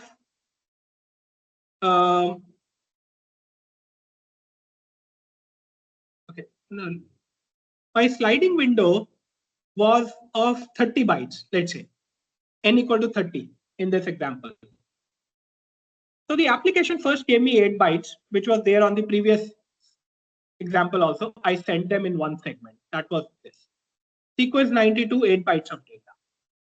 In the meantime, I also got another 20 bytes from the application. So what does TCP do? It says n equal to 30. Yeah, I can send these 20 bytes as well. So what will it do? Sequence number will be 100. Another 20 bytes going. Okay, so these are bytes 100 to 119 going in this. Now, receiver, when it receives the first 8 bytes, what is the ACK it will send? ACK equal to 100. Because right now it hasn't even received 100 to 119. But as soon as it gets the next, it will send ACK equal to 120. This is the role of cumulative ACK, by the way, you asked Jyoti. So this is a cumulative ACK. It's acknowledging that I've received all bytes up to 120. Now, in this example, we are taking the example of premature timeout. So the ACK took longer to come in. The network delay had gone up. So the ACK took longer to come in. And what happened in the meanwhile? My timeout happened. So what do? I send, when I don't receive ACK equal to 100, I send sequence number 92 and 8 bytes of data again. I retransmit this, and this will get timed out somewhere here. But before that timeout happened, the second ACK comes in time. So I don't need to retransmit this byte. That is the benefit I get of cumulative ACK. So if this ACK was delayed or even lost, but this ACK comes in time, I don't have to retransmit this second batch of data again. Okay, this you will also see in the next slide, how cumulative ACK helps me. In this last example, ACK was delayed. In this example, ACK is lost. ACK is lost. ACK equal to 100 is lost. Packet loss happened in the reverse direction. ACK equal to 100 got lost. But ACK equal to 120 reached fine somewhere. So that covers up for the lost ACK as well, because it's a cumulative ACK. Right. So when the receiver sends an ACK, it acknowledges all bytes that have been received in order. Okay, Priyank says the screen is stuck. Is it for everybody, or are you able to see this slide where the ACK 100 is lost across against it? Only one diagram on the slide. Okay. Yeah. So Priyank, you're able to see. This is the one I'm on. Ajit is able to see. Okay. So in this example, ACK got lost, not delayed, but lost. Okay. And the cumulative ACK covered for it. So this is why TCP uses a scheme called cumulative acknowledgement, because it helps prevent unnecessary retransmissions of packets, especially when acknowledgements get lost on the way back or get delayed on the way back. Okay. So TCP in this example now can go ahead, as soon as it gets ACK 120, it can go ahead and send the next 15 bytes. Doesn't have to retransmit anything. Okay, so that is how TCP works. And now to the question on how do I set this timeout? So the timeout has to be at least larger than the round trip time. So I think Jyoti already explained what the round trip time is. Round trip time is A sends something to B, it takes some delay. Let's call it D1. B sends an acknowledgement back to A, it takes delay D2. D1 plus D2 is the round trip time, the time it takes for a packet to go from sender to receiver and for the acknowledgement to come back to the sender. That's the round trip time. So timeout that the TCP should use should be longer than the round trip time, because round trip time is what it will take for the packet to go and then the acknowledgement to come back. If I keep a timer which is too short, which means smaller than the round trip time, it will lead to premature timeout. The example we saw on the earlier slide. I'll unnecessarily timeout early and I'll unnecessarily retransmit some data. So I cannot have the timer too short. It cannot be less than round trip time. But if I make it too long, much longer than the round trip time, then I have slower reaction, because if a segment is lost, I'll keep on waiting for a very long time before retransmitting it. So my reaction speed is slow. And when my reaction speed is slow, my overall throughput that the application will be able to achieve will go down. I will take longer to transmit those very number of bytes of information from the application. So I cannot have a timeout which is too short, neither can I have a timeout which is too long. It has to be just slightly longer than the round trip time. But we've already learned that network conditions keep on continuously changing. And the delays in the network keep on changing. So the round trip time continuously will keep on varying, correct? So TCP implements a function to continuously estimate the round trip time. Okay. To do this, it implements a function called the exponential weighted moving average function. Okay. It's a simple statistical function where you exponentially decrease the influence of the past readings of the RTT measurement. So what is TCP doing? Every time I send a packet and I get an acknowledgement, what do I have? I get one reading of the round trip time. I send the next packet, I get an acknowledgement, I get a new reading for the round trip time. So TCP is constantly measuring round trip times, and this is what we call as a sample round trip time. Okay. I'm using the past samples to create a futuristic estimate. So it's like saying I'm looking at the history of my samples, sample RTT, and estimating the future RTT. And this is done by a function called EWMA, estimated weighted moving average. RTT can vary, Gautam says RTT can vary on the number of bytes transferred in every trip, right? No, not at all, Gautam. There is no role of the number of bytes. Okay, if you meant, yeah, Jyoti will just break immediately after I complete this. Okay, so maybe Gautam, you're right, because you're also including the fact that the transmission delay will vary based on the number of bytes. Yeah, in that sense, yes. But that's a very, very small impact to the overall RTT. Okay. So yes, Gautam, if your intent to saying was, and more the number of bytes, more the transmission delay at every node, and therefore more the round trip time, yes, you are right. You're right. But in reality, the impact of transmission delay to the round trip time is limited. And it is also fixed. We've talked about this in the when we talked about the delays, we said the transmission delay is more fixed. But yes, it depends on number of bytes in the segment, but the impact is limited. The bigger impact comes from queuing delay. So yeah, so to summarize, yes, what you said is right. But in ideal situations, the impact of the number of bytes is very minimal. Okay. Samanvita says, explain sample RTT. It's just a measurement of the round trip time. I send a packet, I get an acknowledgement, I measure the round trip time. I call it sample RTT. It's one sample value for the round trip time. Okay. So I have historical samples. I collected a sample at this time, then a sample at this time, a sample at this time, a sample at this time, a sample at this time, a sample at this time. I have multiple samples of round trip time. Can I use it to predict the estimated round trip time for the future? EWMA function, it's a mathematical function, it can do that. So we calculate the estimated RTT as the last calculated RTT with a weighing factor 1 minus alpha, and with a factor alpha, the current measurement. It's like saying all these were used in estimating the last RTT.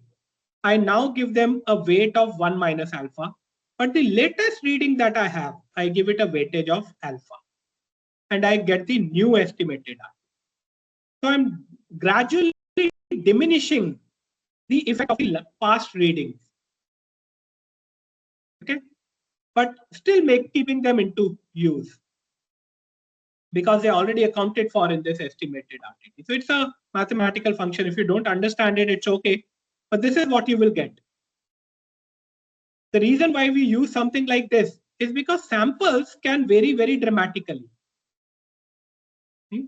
It doesn't reflect the real network condition.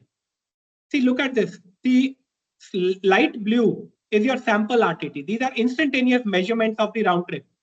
They can vary very dramatically time to time, but it's not a real view of the network. When I calculate using EWMA function and estimated RTT, I get a baseline which is closer and more doesn't fluctuate so much. So I use the estimated RTT and slightly more than the estimated RTT to set my timeout value. That's what TCP does. Okay, so this is all about how TCP implements sequencing and acknowledgement. The next thing we'll talk about, a couple of things remain, is flow control and congestion control. But as Jyoti said, let's take a short break. Okay, let's take a 5 minutes break. It's 12:40. Let's come back 12:45 and then go to the topic of flow control.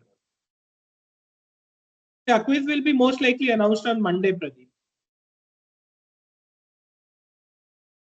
Coming Monday, I'll announce it. Give you a week's time to take the quiz. Okay. So we'll take a break and come back by, okay, it's already 12:41, but let's take until 12:45 only. Let's take a 4-minute break. So 12:45 we'll start. Yes, Gautam, you get a week to complete the quiz, but once you start the quiz, it has a timeout of 15 minutes. Once you start it, you have to complete it in 15 minutes, but you can take it anytime during the entire week.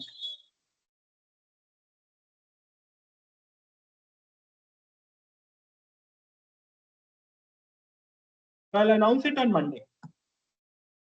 Okay.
Okay, can we start again? So the next topic that we want to discuss is the TCP flow control function.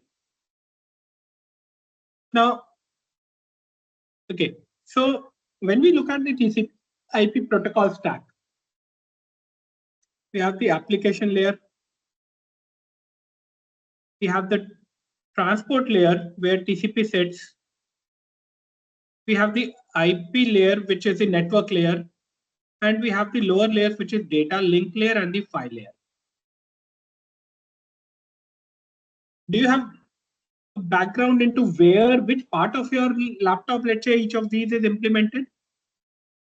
You know that typically the data link layer is part of your network interface card. So if you have a network interface card in your laptop, an Ethernet network interface card, that's where the Ethernet data link layer is implemented. Correct? TCP and IP, they are both typically part of your operating system.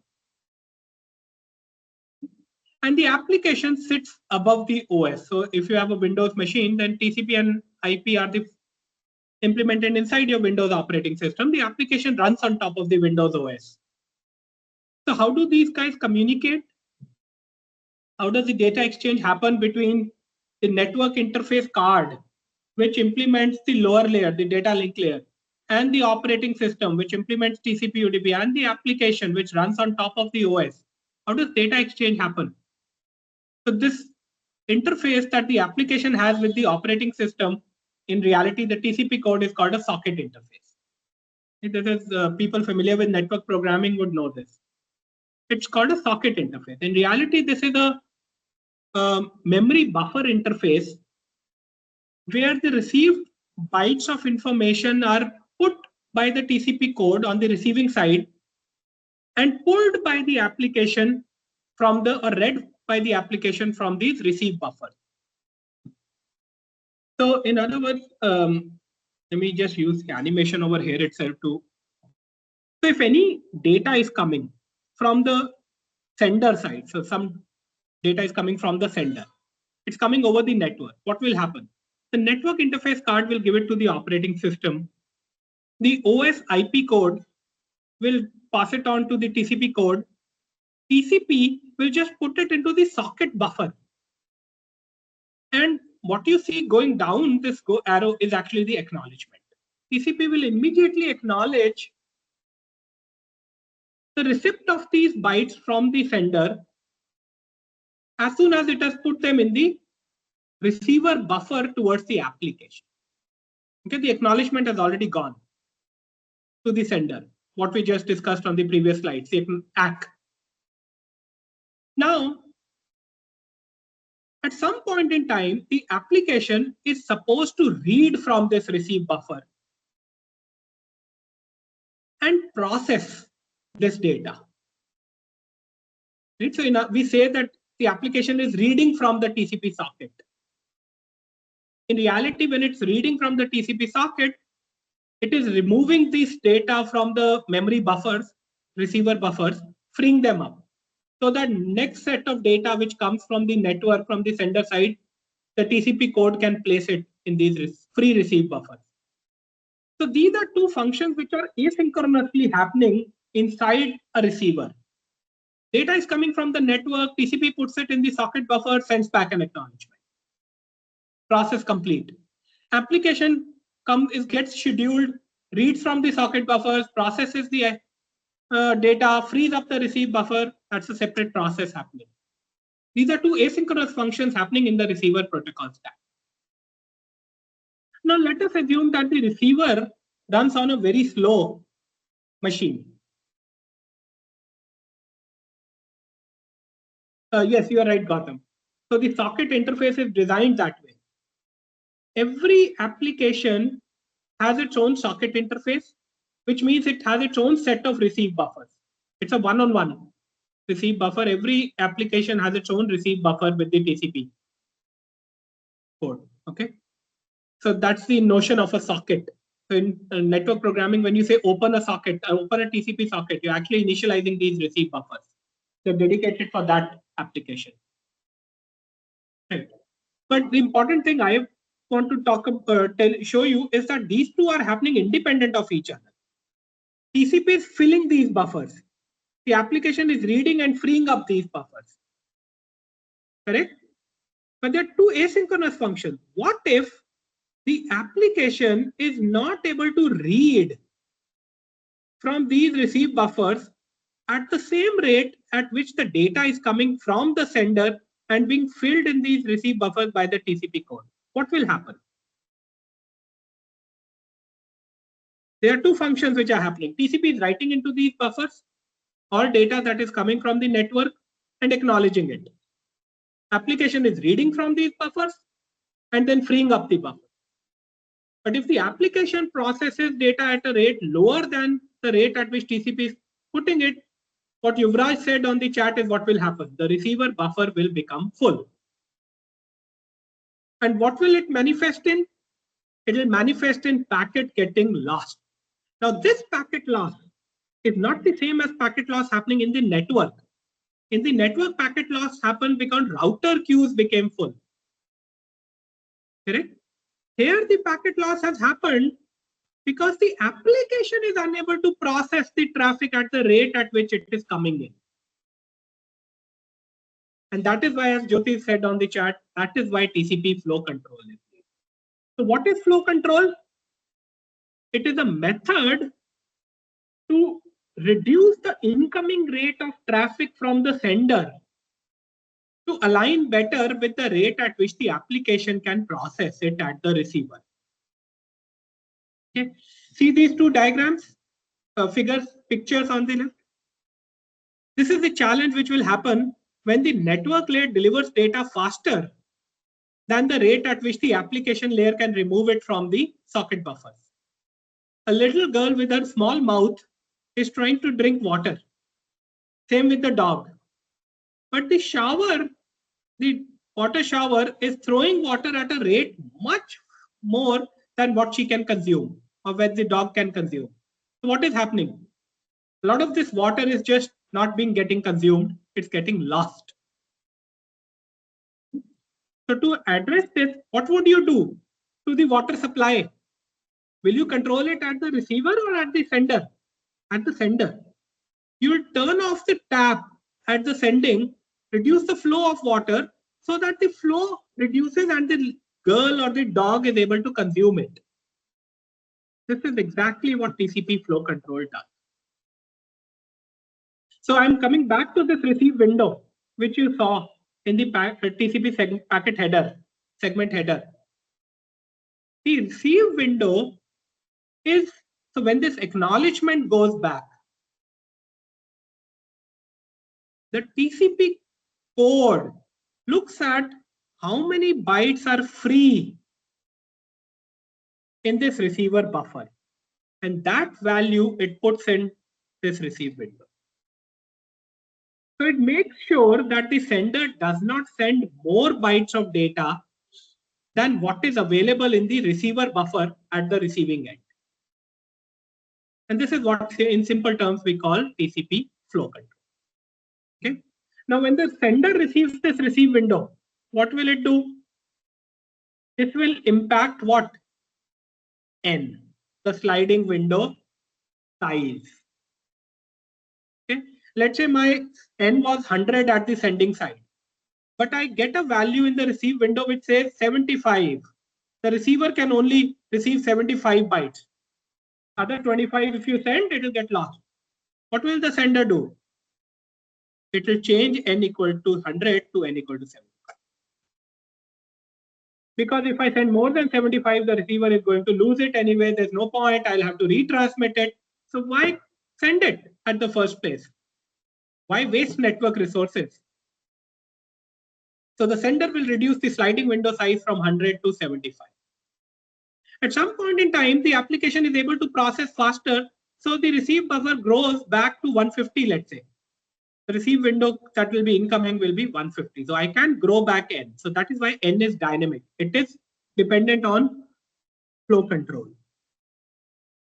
A little while from now, we'll see N is also dependent on congestion control, but a little later. Right now, we are understanding how flow control impacts the sliding window size. And this is how a receiver controls the flow of data from a sender. So TCP flow control is end-to-end. We call it end-to-end because there's no role of the network here. It's the receiver which is controlling the rate of the sender directly. It's end-to-end. Okay. That's TCP flow control. Okay, so this is, I'm just skipping these slides. It's the same which I said on the other side. You look at the buffered data and you just put that in the window. In the thing. Okay, so before I get to congestion control, I'll now like to take up the connection part of TCP, the handshake, TCP connection management. Okay. So TCP connection management, as we said at introduction of TCP, we said even before data exchange can start between a sender and receiver, the sender and receiver exchange certain control messages. And these control messages are part of what we call as TCP handshake. Okay. In a way, It's a way to saying that the sender and the receiver agree to establish the connection. They are willing to establish that connection. And not only that, they agree on some initial parameters to be used to initialize their state machines. Example, what is the starting sequence number? So it doesn't necessarily have to start from 1. You can say, okay, we'll use a starting sequence number of 100. So what is the starting sequence number? But more importantly, parameters like the receiver window. What should be the value of sliding window n that I should initialize initially? What should be my first value of n? Sliding window. I don't know anything. So how do I initialize this n? So when we do this handshake before data transmission, each party exchanges its receiver window with each other. That's what I use to initialize n with, my sliding window with. This is why I need an initial handshake even before I start exchanging data. UDP doesn't require this because UDP has no flow control. UDP has no sliding window. You have data, UDP will bombard it over the network. Doesn't care whether the receiver is capable to receive it or not. It'll just blast it away. But TCP doesn't work that way. So it needs an initial handshake or connection management where you can exchange such parameters like receiver window with each other to initialize your values like n. Set your state machines in place. Okay, people who know network programming, you would have written codes like these. On the sender side, you would have said socket, client socket equal to new socket, host name, port number. So you initialize a socket. In reality, this is what triggers the TCP connection management. At the receiver side, the server accepts the socket. This demonstrates the willingness to establish the connection. So what is happening when you write a network code like this? So you open up a socket. When you open up a socket, TCP sends a SYN request to the receiver, sending the SYN flag to 1, SYN bit equal to 1. That was the flag we set, RSF, reset SYN and FIN. And it sets the initial sequence number. I'll start sending data with this initial sequence number. The server who's listening on the receiving port receives a SYN, it acknowledges it, and it says, okay, since you are sending, your first sequence was X, I'm acknowledging, I'm expecting X plus 1 going forward.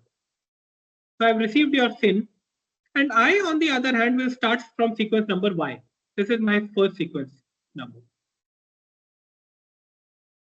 And the receiver will acknowledge the receipt of this sequence Y by saying ACK bit 1, I am expecting Y from 1 plus 1 from your side next. When this three-way message exchange happens, the state machine on the client side moves from listen to SYN send to established. The connection is established. Server is always listening on a port. For example, we said FTP was port 21. So it's always listening on port 21. As soon as it receives a SYN on port 21, it goes into a state called SYN receive. It sends back its own sequence number, gets an acknowledgement, enters into established. So both sides are now established, the connection is formed. This is the logical connection I was talking about. It's not the same as a circuit switch connection. There's no resource getting reserved. The underlying network is still a packet switch network with no guarantees for delay, bandwidth, nothing of that sort. It's just a logical connection between two parties who have exchanged a handshake to align on key parameters for the start of the data exchange. Once this is done, we can do the data exchange. So it's very close to how human protocols work. You've seen people do mountain climbing. There's always the mountain climber and then a person below the climber who's controlling the ropes. You know how the protocol they follow? The person who's going to take a step up further ahead will ask the person below if he's ready. So the person will ask on belay. and the one below will confirm saying, yes, belay on. But he doesn't know that the person climbing has heard this or not. So the person on top is supposed to say climbing. And this is a three-way handshake, which makes sure that both parties are aligned for the next step. In this case, climbing ahead. In the case of TCP, data transmission. Okay.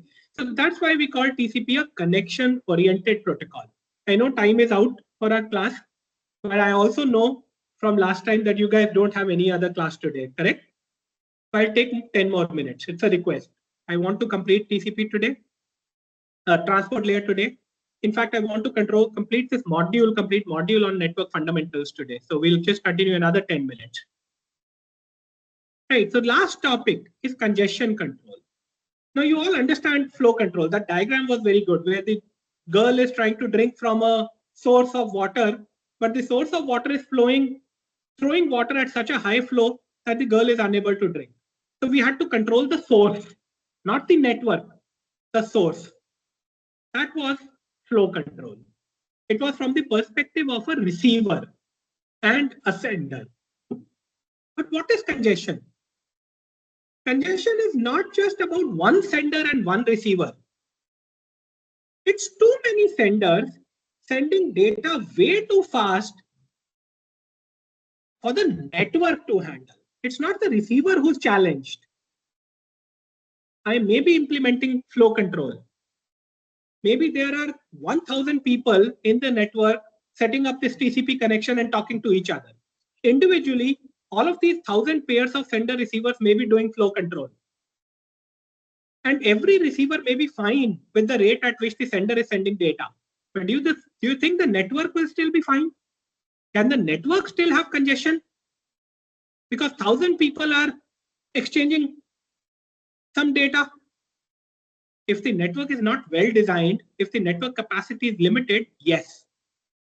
Even if I have flow control implemented between the sender and receiver, the network may still be congested. Why? Because it's the case of too many people sending way too much data, way too fast for the network to handle. The network is not designed to handle that much traffic.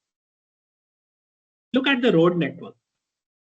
Eventually, your roads can only take as many cars at a time. In office hours, what happens?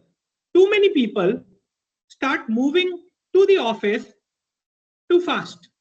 The road network cannot handle it. What do you have? Congestion. It's not as if the office doesn't have so many seats for the people who are starting from home. The office has enough seats for all people who are coming to office that day. So flow control is perfectly matched. But there are so many people going to so many offices that the road network is not able to take care of. So the network gets congested. How do you detect network conditions? How does it manifest? Or if I look at TCP, well, how would TCP know that there is network congestion? The manifestations are observed because of what happens in the network. When the network congestion happens, queues and routing buffers fill up. So the queuing delay goes high. And how does TCP get to know of it? Because it is measuring round trip time. I could have skipped that slide on round trip time. It wasn't necessary. But the reason I covered it very quickly, in fact, for all you care, that function EWMA you can completely forget. You don't need to remember it. How TCP measures round trip time. It's enough to know that TCP measures round trip time.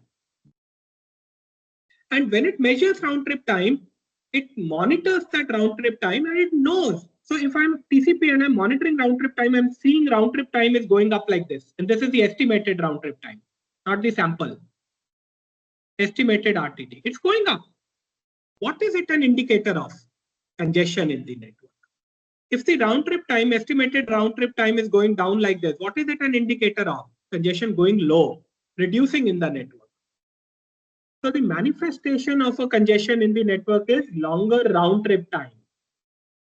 The manifestation is packet loss. I did not get an acknowledgement. I don't even know if the packet in the forward direction got lost or if the acknowledgement in the return direction got lost. But whatever happened, it's a consequence of network congestion.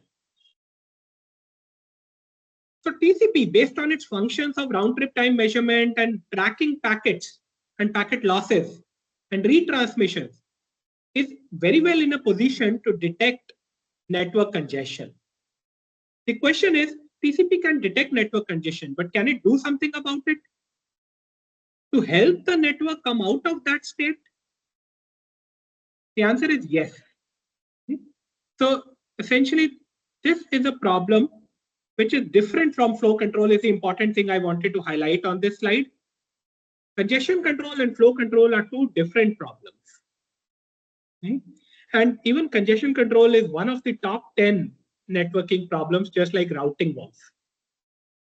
Okay, so there are various approaches to solving congestion control.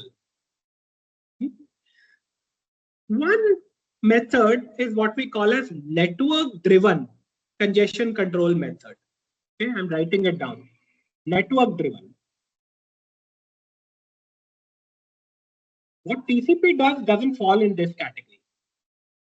We'll talk about that in a moment, what TCP does. But one approach which many networks implement, packet switch networks implement, is called a network-driven approach towards congestion control. Okay. Okay.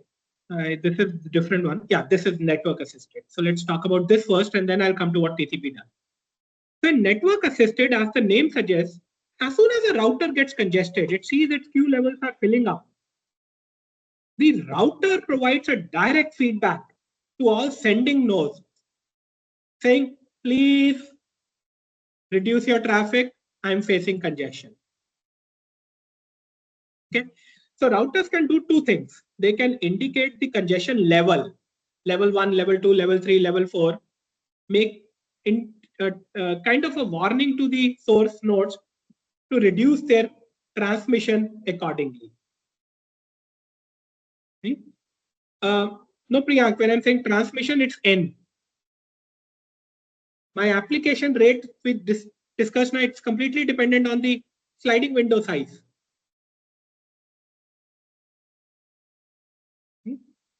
It is always much less than the overall transmission rate that you can achieve. That's the peak. The actual transmission rate, which we earlier talked about, that's the maximum you can achieve. You have a 100 Mbps connection at home, that's the max you can go to. But do you go to 100 Mbps? No, because TCP controls it. Okay, so one way is for network assisted congestion control, where the router gives you an explicit feedback. Your packet is going to pass through it. It sees your source IP and sends back a notification to the source IP saying, reduce your rate. I'm facing congestion. My congestion level is currently level 4. Or it may even explicitly send back a sending rate saying, don't send more than so many packets per second. What does this help? This helps the sender to control its value of N, or it helps control the flow of traffic out from the sender. So this is called network assisted congestion. There are a lot of algorithms that are implemented that routers support. There are techniques like ECN, explicit congestion notification bit. That is part of the ECMP protocol, which routers use to send a direct feedback back to source nodes telling them, I'm congested, reduce your flow. So these are called network assisted congestion control. However, right now we are not too interested in them. I just wanted to introduce this, that there are ways in which the network can indicate congestion to nodes and they can reduce it. But TCP congestion control is actually more of an end-to-end congestion control. We saw that TCP is an end-to-end protocol. It doesn't exist in the network. TCP sits on the source and it sits on the destination. It's an end-to-end protocol. So what TCP uses is, it doesn't wait for any explicit feedback from the network. It infers congestion from the observed packet losses, loss of acknowledgements, and from the increase in round trip time. This is what TCP uses as an approach to detect congestion. And without even waiting for any explicit feedback from network based on these network assisted congestion techniques, what does TCP do? It immediately cuts down its value of N so that it reduces the rate, sending rate, until congestion can come. So this is called TCP's AIMD behavior, additive increase, multiplicative decrease. It's characterized by its sawtooth behavior, like a sawtooth. Right? Carpenters use that for wood cutting, the saw. So it looks like the tooth of a saw. It's called a sawtooth approach. So on the y-axis is the rate at which the TCP sender is sending. This is completely driven by your n, the sliding window. And this is time. So what this sawtooth behavior is showing you is that TCP alters the sending rate, in effect the value of n, dynamically, so that based on the congestion in the network, it can reduce the traffic that it sends in the network. Okay. How does it do that? AIMD stands for additive increase, multiplicative decrease. What it does is, as soon as, okay, additive, let me first bring up both and then I'll talk. As soon as TCP detects a packet loss, it cuts the sending rate by half. So if n was, let's say, 100, it makes it 50. It cuts the sending rate in half as soon as there's a loss. Why? Why half? What? This is why we call it multiplicative decrease. We've suddenly decreased it by a factor of half. I immediately cut it because once the network is congested, I've detected it via loss event. Packet loss happens when? In the extreme condition, network is already congested. So there's no point sending any more traffic in the network. They'll all get lost as well. Rather, if I cut the traffic dramatically, I'll help the network come out of congestion very quickly. So this is what TCP follows, multiplicative decrease, cut it by half. But then after cutting it by half, how does it grow the rate? Every successful packet that goes through, I send a packet, I get an acknowledgement. This is a successful scenario. I can't remain at half. So it also implements what is called additive increase. Every time I'm able to successfully get through a packet, I increase the sending rate by 1. So this is the behavior you'll see, additive increase. This slope is additive increase, gradually increasing the speed. But if the congestion hits, which it hits here, dramatic decrease. Then gradual increase, then dramatic decrease, gradual increase. This is how TCP behaves. Yes, Tushar, this could be one of the reasons why you see higher download speeds earlier, but then gradually you'll see the speeds going down. As the networks get congested, TCP adjusts the value of n. So when Priyank said transmission rate, that's the maximum 100 Mbps. But TCP will limit it to 10 Mbps, 80 Mbps, to whatever it is based on the network condition. Okay? So in a sense, I'll just summarize by saying that the sliding window n plays a very big role in implementing reliable delivery. Itself, it is controlled via 2 functions, flow control and congestion control. And this is what TCP is all about. Okay? UDP has none of this. So UDP will never care even if the network is congested. If, in fact, if you are a malicious user whose intent is to bring down the network, you will use UDP, not TCP. You'll just use UDP to launch a distributed denial of service attack on the network, bombard the network with traffic. Okay? And that is where other techniques for flow control come in. That is where the role of the internet service provider comes in. There are link layer functions implemented for flow control called you may have come across this leaky bucket algorithm. That is implemented more at the link layer. Okay, so there are, for those kind of situations, there are link layer protocols like leaky bucket, token buffer, which take care of such kind of malicious users. And this is done by your internet service provider. He will control the rate at which your traffic enters into his network. Okay. So this is all I wanted to cover, guys. Thank you so much for staying another 15 minutes and for agreeing for this compensatory class. We are done with the network fundamentals part of our course. At start of the class, I said we'll take 5 classes to do it. We eventually ended up taking 6. Most likely we'll cover up. If not, we'll sometime take another extra class to do it. But I'm hopeful we'll cover up at some point in time. But we are done with network fundamentals. The next module that we have to start tomorrow is the enabling technologies for data center networking. So we will talk about SDN tomorrow for sure, and if possible, also cover NFV. Yes, midterm up to SD and NFV, everything is going to be there. So tomorrow's class we will still have will be part of midterm, and if we can't cover SD and NFV tomorrow, then even the following class. I'll let you know till when we have the syllabus. I'll let you know. There's still 2 classes to go. Okay, I'll let you know what is the syllabus. But my plan is definitely till NFV, SDN and NFV. So 2 modules: network fundamentals and enabling technologies for data center networks. Okay, thank you everyone for joining, and see you tomorrow again at 10:30. Have a good rest of today. Bye-bye.